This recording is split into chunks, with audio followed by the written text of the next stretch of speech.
नमस्कार, माझे नाव प्रणव प्रमोद शिर्के आहे। माझा विषय आहे मोबाईल साधन आहे का व्यसन आहे। खरं तर आपण जो मोबाईल वापरतो त्या मोबाईलमध्ये अल्गोरिदम नावाचं एक फंक्शन असतं।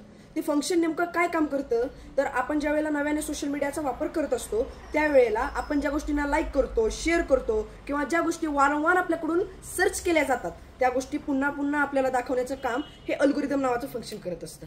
त्यामुळे होतं काय तर आपल्या भारत देशाची ही जी तरुण युवा पिढी आहे त्या पिढीला जे आवडतं, जे हवंहवस असतं ते सारखं सारखं सारखं त्यांच्या समोर येत राहतं, ते सारखं त्यांना दिसलं जातं आणि त्यामुळे त्यांच्यामध्ये असलेली सुलभतेने विचार करण्याची क्षमता ही नष्ट पावत असते आणि त्यांच्यामध्ये कट्टरतेची जी भावना असते ती निर्माण होत असते। त्यानंतर आणखी एक गोष्ट सांगायची म्हणजे ब्रिटनमध्ये द change.organization नावाची एक प्रसिद्ध वेबसाईट आहे। तर त्या वेबसाईटवरती एखाद्या व्यक्तीने एखादा मुद्दा जर मांडला आणि त्या मुद्द्याला त्या देशातील 1 लाखपेक्षा जास्त लोकांनी जर लाईक केलं म्हणजेच त्या विषयाला जर त्या देशातील 1 लाख लोकांपेक्षा जास्त लोकांचा पाठिंबा असेल तर तो विषय त्या देशाच्या संसदेमध्ये मांडण्याचा सक्त कायदा हा त्या देशामध्ये आहे। पण जर या भारत देशामध्ये एखाद्याला स्वतःचं म्हणणं जर संसदेत मांडायचं असेल तर त्याला रस्त्यावरती यावं लागतं, रक्ताचा खच पाडावा लागतो, मोर्चे काढावे लागतात, आंदोलने करावी लागतात। पण मला असं वाटतं याच मोबाईल फोनचा, याच स्मार्टफोनचा जर आपण वापर हा सकारात्मक दृष्टिकोनातून केला तर हाच स्मार्टफोन आपल्या देशाची व्यवस्था बदलू शकतो। आणि हा बदल कोण घडवणार आहे तर आताचे तरुण घडवणार आहेत। पण काय करतात आताचे तरुण? अहो, कंपनीने दिलेला 1.5 GB डाटा संपला म्हणून असतोच तो झोपतायत। ही आताच्या तरुणांची खरी परिस्थिती आहे। परंतु एक गोष्ट सांगतो, या तरुणांच्या मनात एक विचार कधी ढुंकून सुद्धा बघत नाही की आपण जो डाटा वापरतोय तो फक्त आपला नाही तर या देशाचा आहे। एक गोष्ट लक्षात ठेवा, द इमॅजिन इंडिया नावाचं एक पुस्तक आहे। त्या पुस्तकामध्ये भारताचं चित्र रंगवत असताना नंदन नीलकंठने असे सांगितले आहे की data is the new oil, म्हणजे भविष्यामध्ये ज्या देशाकडे सर्वात जास्त डाटा असेल तो देश संपूर्ण जगावरती राज्य करणार आहे। परंतु त्यासाठीच चीन, जर्मनी, जपान, अमेरिका आणि जे काही इतर युरोपीय राष्ट्र आहेत त्या सर्वांनी स्वतःचं डाटा हार्वेस्टिंग सिस्टीम उभा केला आहे। परंतु भारताच्या स्वतःच्या मालकीचं एकही डाटा हार्वेस्टिंग सिस्टीम आतापर्यंत उभं केलं गेलेलं नाहीये। त्यामुळे या देशातील प्रत्येक तरुणाने आपल्या स्मार्टफोनवरचा प्रत्येक क्लिक करत असताना तो विचारपूर्वक करणं ही अतिशय गरजेची गोष्ट आहे आणि ते कार्य देखील देशहिताचंच आहे। त्यासोबत आणखी एक गोष्ट सांगतो की या स्मार्टफोननी तरुणांना इतकं प्रचंड वेड केलंय, या तरुणांना blue whale, PUBG, free fire यांसारख्या घातक आणि वेळ खाऊ गेम्स तर माहित आहेत, परंतु वयाच्या 23व्या वर्षी हसत हसत फासावर जाणारा सळसळत्या रक्ताचा धगधगता अंगार भगतसिंग मात्र या तरुणांना माहित नाही। अहो, सय्यारा पिक्चर मधल्या हिरोईनचं नाव विचारलं तर सगळ्यांना माहिती आहे, परंतु याच देशामध्ये रामायण आणि महाभारतासारखी जी महाकाव्य घडली ती नक्की लिहिली कोणी हे देखील या तरुणाला माहित नाही। आज मदर्स डेला आईविषयी कमेंट टाकणारा, पोस्ट टाकणारा जो मुलगा आहे त्याला स्वतःच्या आईच्या पायाच्या टाचेतील भेग माहित नाही आणि तो स्वतःच्या आईवर पोस्ट टाकतो। आज शेतकऱ्याला कर्जमाफी झाली पाहिजे अशा एकामागो एक अशा अनेक पोस्ट टाकणारा जो मुलगा आहे त्याचा स्वतःचा बाप ज्या वेळेला शेतामध्ये राबतो ना त्यावेळेला त्याच्या हाताला हात देऊन त्याला मदत करण्याचं धाडस, त्याची इच्छा त्या मुलाच्या मनामध्ये येत नाही आणि तो स्वतःच्या बापाची कर्जमाफी व्हावी म्हणून पोस्ट टाकतो। काय अर्थ आहे मग त्या पोस्टला? परनारी रोकमाई समान अशी पोस्ट इंस्टाग्राम, फेसबुक, व्हॉट्सअप या सर्व सोशल मीडियावरती टाकणारा मुलगा ज्या वेळेला रस्त्यावरती उभा असतो त्यावेळेला एक सुंदर युवती रस्त्याने त्याला दिसते आणि त्याची नजर त्या युवतीकडे कधी वळली ही त्यालाच कळत नाही। मग त्यांनी टाकलेली पोस्ट ही काय फक्त जगाला दाखवण्यासाठी होती की काय, हा प्रश्न आज आमच्या डोळ्यांसमोर निर्माण होतोय।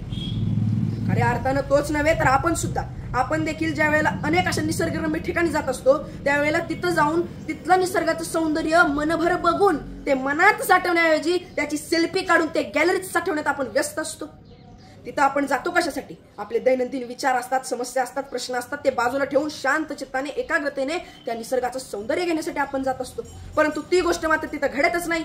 तिथं जातो आनंद घेण्यासाठी आणि आपण जे स्टेटस ठेवलंय ना त्या फोटोंचं ते ज्याच्यासाठी ठेवलेलं ते बघितलंच नाही, हे दुःख घेऊन आपण घरी परततो।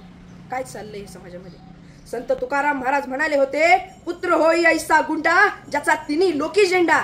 संत तुकाराम महाराज म्हणाले होते, पुत्र होई ऐसा गुंडा ज्याचा तिन्ही लोकी झेंडा। पण आताच्या तरुणाची अवस्था अशी झाली की पुत्र झालाय ऐसा गुंडा ज्याचा फक्त स्मार्टफोनवरच झेंडा।